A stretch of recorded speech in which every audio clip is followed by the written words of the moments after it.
नमस्कार साथियों, आइए आज हम प्रश्नावली 10.1 के सभी प्रश्नों को हल करते हैं। यह वृत्त से संबंधित है। इसमें लिखा है पहला वाला प्रश्न कि एक वृत्त की कितनी स्पर्श रेखाएं हो सकती हैं। तो भाई जी, एक वृत्त में असंख्य स्पर्श रेखाएं हो सकती हैं। असंख्य बोलिए या अनगिनत बोलिए या अनंत बोलिए या अपरिमित बोलिए, सब सही है। अच्छा, वो कैसे हो सकती हैं? आप ऐसे समझिए कि मान लीजिए कि कोई वृत्त बना हुआ है आपके पास, और हम ये जानते हैं कि जो वृत्त है यह बिंदुओं से मिलके बना है। किससे? बिंदुओं से। अगर यह बिंदुओं से मिलके बना है तो हर एक बिंदु पर एक स्पर्श रेखा खींची जा सकती है। और ऐसे ही क्या है, यह इसमें असंख्य बिंदु हैं तो सभी बिंदुओं से एक स्पर्श रेखा खींची जा सकती है। तो ऐसी दशा में हम क्या बोलेंगे कि भाई इसमें अपरिमित क्या है, स्पर्श रेखाएं हो सकती हैं। तो हम लिखेंगे अपरिमित। अपरिमित। आप अनंत भी लिख सकते हैं, ठीक है। तो यहाँ पे आपको लिखना है कि अपरिमित क्या है, स्पर्श रेखाएं हो सकती हैं। चलिए दूसरा प्रश्न देख लेते हैं। रिक्त स्थानों की पूर्ति कीजिए। तो पहला वाला लिखा है कि किसी वृत्त की स्पर्श रेखा उसे बिंदुओं पर प्रतिच्छेद करती है।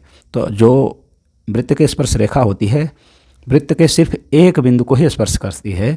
तो यहाँ पे आपको क्या भरना है, एक बिंदु, ठीक है।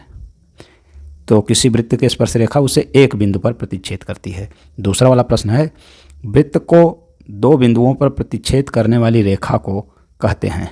अगर कोई वृत्त है और उसे क्या है, दो बिंदुओं पर प्रतिच्छेद कर जाए तो इसे हम क्या कहते हैं जी, छेदक रेखा। तो लिखेंगे छेदक रेखा। तीसरा वाला प्रश्न है कि एक वृत्त की, फिर हमारे पास खाली स्थान है, समांतर स्पर्श रेखाएं हो सकती हैं। तो एक वृत्त में दो समांतर स्पर्श रेखाएं हो सकती हैं। कैसे? देखिए, एक ऐसे वृत्त बना हो और एक स्पर्श रेखा इधर से हो जाए और एक इधर से, और ये दोनों कैसी होंगी, समांतर। तो यहाँ पे एक वृत्त की दो समांतर स्पर्श रेखाएं हो सकती, तो यहाँ पे आप भर देंगे दो समांतर स्पर्श रेखाएं हो सकती हैं। इसका चौथा वाला क्वेश्चन है, वृत्त तथा उसकी स्पर्श रेखा के उभयनिष्ठ बिंदु को कहते हैं। ये जो वृत्त है और कोई मान लीजिए क्या है, स्पर्श रेखा है, तो उसके उभयनिष्ठ बिंदु मतलब ऐसा बिंदु जो आपके वृत्त पर है और उससे होकर स्पर्श रेखा जा रही है, तो उस बिंदु को हम क्या कहते हैं, स्पर्श बिंदु कहते हैं। क्या कहते हैं? स्पर्श बिंदु। तो यहाँ पे आपको लिखना है स्पर्श बिंदु। स्पर्श बिंदु, ठीक है। तो ये क्या है, चार क्या है भरने वाले प्रश्न थे, तो इसको हम लोगों ने पूरा कर लिया। आगे देखते हैं। तो आइए ये तीसरे नंबर वाला क्वेश्चन देख लेते हैं। इसमें लिखा है कि 5 सेंटीमीटर त्रिज्या वाले एक वृत्त के बिंदु P पर स्पर्श रेखा PQ केंद्र O से जाने वाली एक रेखा से बिंदु Q पर इस प्रकार मिलती है कि OQ बराबर 12 सेंटीमीटर, PQ की लंबाई है। तो PQ की लंबाई हमें ज्ञात करनी है। तो इसके लिए एक फिगर हम ड्रा कर लेते हैं, पहले बना लेते हैं। तो ये फिगर बन के तैयार है। आप देखिए, यहाँ इसका सेंटर पॉइंट O है और ये आपका क्या है, स्पर्श बिंदु P है, और यहाँ पे Q है। ये जो PQ है, ये जो आपका PQ है, थोड़ा सा बना देते हैं इसको। ये जो PQ है इसी को ज्ञात करना है स्पर्श रेखा की लंबाई। यहाँ पे हमसे पूछा है कि PQ की लंबाई ज्ञात करनी, यह है स्पर्श रेखा है। तो चलिए ठीक है, लिख लेते हैं, जल्दी जल्दी नोट कर लेते हैं क्या क्या दिया है हमको। दिया है यहाँ पे, ये दिया है 12 सेंटीमीटर, और ये जो दिया है यहाँ से यहाँ तक ये दिया है 5 सेंटीमीटर, ये त्रिज्या है। और हमको क्या है, PQ ज्ञात करना है। तो इसको लिख लीजिए यहाँ पे कि PQ क्या करना, ज्ञात करना है। और OP दिया है 5 सेंटीमीटर, और आपका ये जो OQ है इसको लिखेंगे OQ, आप QO भी लिख सकते हैं। तो ये 12 सेंटीमीटर है। और हम जानते हैं कि जो त्रिज्या होती है और स्पर्श रेखा, इसके बीच 90 डिग्री का कोण बनता है। तो इस बात का यह आशा है कि ये जो OPQ है ये एक समकोण त्रिभुज है, अर्थात पाइथागोरस प्रमेय लगेगा। अच्छा, ये भी ध्यान रखिएगा कि जो 90 डिग्री का कोण होता है उसके सामने का जो होता है वो कर्ण होता है। तो हम जानते हैं कर्ण का स्क्वायर बराबर लंब का स्क्वायर प्लस आधार का स्क्वायर। तो लगा देते हैं यहाँ पे। तो ये हम लिखेंगे कि OQ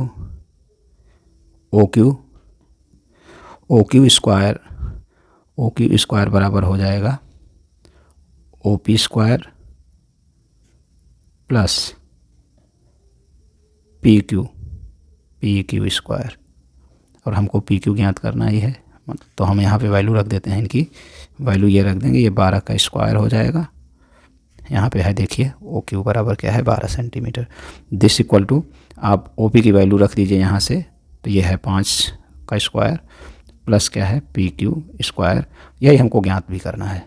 तो हम यहाँ हो जाएगा ये 144 और ये हो जाएगा 25 और प्लस क्या है पी क्यू स्क्वायर, और आप यहाँ पे पक्षांतर कर दीजिए और लिख दीजिए कि पी क्यू बराबर क्या हो जाएगा 144 माइनस क्या हो जाएगा 25 और घटाने के बाद आएगा यह 119, ये हो जाए, ये स्क्वायर है। तो यहाँ पे लिखेंगे पी क्यू स्क्वायर बराबर आया है, तो हमको पी क्यू स्क्वायर नहीं निकालना बल्कि पी क्यू।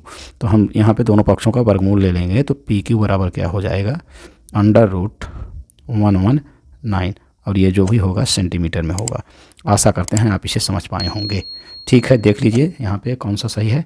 तो देखिए यहाँ पे डी वाला आंसर सही है, √ दिया है 119 सेंटीमीटर। तो ज्ञात भी करना था हमको पी क्यू, तो पी क्यू की लंबाई ये स्पर्श रेखा है, ये कितनी हमें मिली है स्पर्श रेखा, ये आपको मिला है कितना √119 सेंटीमीटर। ठीक है, आगे वाला प्रश्न हम देख लेते हैं। ये आगे क्या है कि यहाँ पे 4 नंबर वाला प्रश्न है, कह रहा है कि एक वृत्त खींचिए और एक दी गई रेखा के समांतर 2 ऐसी रेखाएं खींचिए कि उनमें से एक स्पर्श रेखा हो तथा दूसरी छेदक रेखा हो।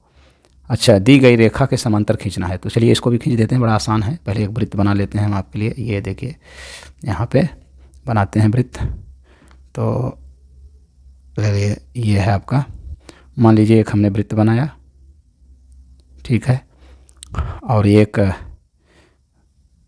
ये हमने क्या है रेखा खींच दी है और इसका नाम रख देते हैं, और एक और हमको क्या है छेदक रेखा खींचनी है, तो ये छेदक रेखा हमने खींच दी, और इसके बाद एक स्पर्श रेखा खींचनी है, तो स्पर्श रेखा हम खींच देते हैं। तो ये देखिए ऊपर वाली क्या है स्पर्श रेखा, इसका नाम दे देते हैं, हम नाम लिख देते हैं इसको कि ये मान लीजिए क्या है AMN है, और जिस बिंदु पर ये इसको क्या है स्पर्श किया है, तो इसका नाम मैं रख देता हूँ P, और इसको मैं कह देता हूँ E और F है। यह क्या है, एक हमने क्या है लाइन ड्रा की है, और वैसे तो ये व्यास है, दिख रहा है आपको, तो इसी के समांतर दोनों को खींचना था।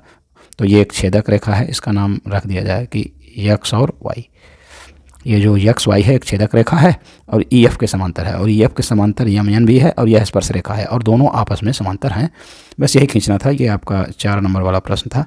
आशा करते हैं आप समझ पाए होंगे। मिलते हैं अगले वीडियो में, तब तक के लिए नमस्कार। प्लीज़ वीडियो को लाइक और चैनल को सब्सक्राइब करना ना भूलिएगा। धन्यवाद।